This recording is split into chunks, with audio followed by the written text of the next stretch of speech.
Church leaders. Church leaders arrested in trafficking ring of forced labor, human trafficking. Put them up full mass. This is going to shock some people. Church leaders David Taylor, 53, Michelle Brannon, 56, have been arrested in an alleged trafficking ring that solicited $50 million in donations. Federal authorities arrested the alleged leaders of a multi-state human trafficking ring that they say lured in trafficking victims under false pretenses and had them then solicit donations under the guise that they were working for a religious ministry, according to the narrative from prosecutors. Now, this is going to be a story that has a lot of twists and turns. So David Taylor, 53, Michelle Brannon, 56, they were arrested on Thursday, August 27th, after a federal grand jury did, in fact, indict them of 10 counts, including conspiracy to commit forced labor, that's called slavery, and money laundering, conspiracy, hiding where the money actually comes from or where it goes, according to a Justice Department news release. Taylor was apprehended in Durham, North Carolina. Brannon was apprehended in Tampa, Florida. The case is being prosecuted in the Eastern District of Michigan. Taylor and Brannon, according to the statement, implored victims to work at call centers and solicit donations for their supposed ministry. That's according to the indictment. Victims also allegedly forced to work as Taylor's personal servants, which he called his, quote, armor bearers, the indictment said. Now, I'm going to give you the inside of how the alleged operation actually worked. The call centers, which were part of this operation, call centers they set up in Michigan, Missouri, Florida, and Texas, received millions of dollars in donations each year, which Taylor and Brannon mainly used to purchase luxury properties, luxury vehicles. That's according to the indictment. Since 2014, the scheme brought in around $50 million in what has been termed cricket donations, the prosecutors said in the news release. Neighbors in Avila told Fox 13 they were stunned to see the federal investigation in their community as their $8 million home was raided. There's more. Quote, it's very surprising to hear that type of thing was going on right in your backyard, said Sheila Mulligan. Ms. Mulligan said the mansion that was raided is among the largest she's seen in the neighborhood, according to records. It's a 10-bedroom, 10.5 bathroom, 28,000 square foot home sitting on about 6 acres. It was sold in 2022 for more than $8 million. Quote, everyone was like, how could a pastor afford to live in a house like that? I mean, even some of the people who live there couldn't afford to live in that particular house. She said, quote, I hope it's not true, but if it is, he deserves everything he's going to get. The indictment states that Taylor and Brannon initiated their scheme in 2014, utilizing an organization known as the Kingdom of God Global Church. It has been formally referred to as Joshua Media Ministries International. Taylor refers to himself as the apostle of the church, naturally, while Brannon was his executive director. The good apostle here would solicit individuals from across the country to work in his call centers and set goals for them to achieve. Either collect a certain amount of money in donations for his ministry or make a certain number of phone calls to donors, according to the indictment.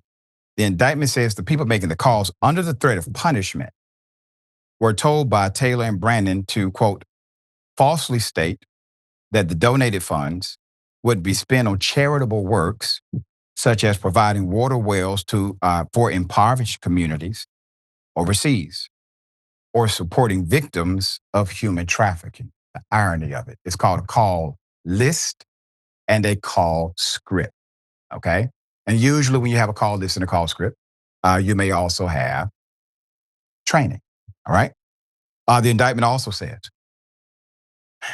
that Taylor demanded that victims cut off their ties with any family members, with any friends who questioned him or questioned the church. If true, that sounds like a cultic behavior. Workers were not allowed to date. They were not allowed to see others in a romantic atmosphere or to work outside the call center. Employees were required to sleep at the call center itself, according to the indictment. The indictment added that if Taylor's workers disobeyed instructions or failed to reach the set monetary quotas, their sleep would then be restricted, food restricted, or there would be physical abuse, according to the indictment.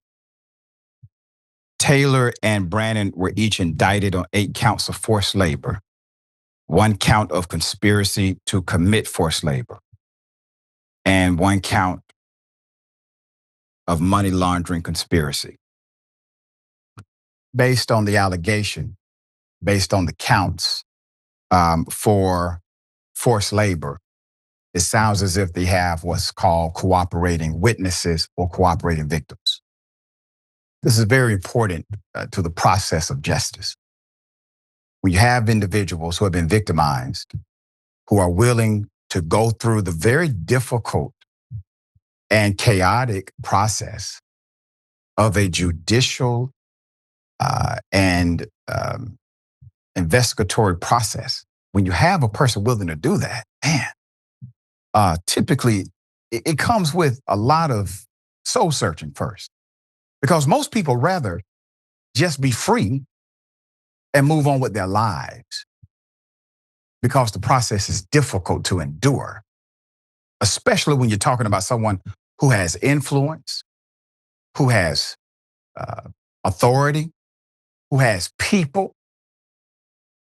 Oh, some people may criticize me for this story. I'm standing up for the victims. All right, dear brother, thoughts here. The word that comes to mind here is, I hesitate to say because it's one of those 4-letter words that starts with E and ends with evil. That's what it is. And that's not a word I throw around very often because it can kind of get it's a big word and it's very easy to kind of clump everything into that word. But this is evil. I mean, this is absolutely disgusting. And I hope these individuals get the book thrown at them and honestly spend the rest of their lives in prison, because this isn't just, there are the victims, absolutely. And good on them for standing up and going through this process that I'm sure is incredibly difficult. But this is when you start mixing this kind of thing with church and religion and an actual genuine belief, and you are taking from people who believe that they are giving you money so that you will put it toward charitable actions, there is a level, I think, of disgust there that is really hard to calculate. I grew up going to a mega church. I don't look favorably upon them these days. I don't know if this is a mega church or not, but it does remind me of that because they have a reputation for having a little bit of corruption. But this takes it to a whole nother level. And I don't know what happens to a person where they get to that level that they're willing to inflict that kind of pain and horror onto others. So good on the people for standing up to them. And yeah, I hope they get everything they deserve. Yeah, and this story has so many nuances because you don't only have the part where the scheme seems on its face to be immoral, right? It just seems like that. But then you have the people who are part of it. They seem to be forced into the scheme, which is different than a typical call center where individuals get to either say yay or nay as far as working there. We'll bring you updates as they come.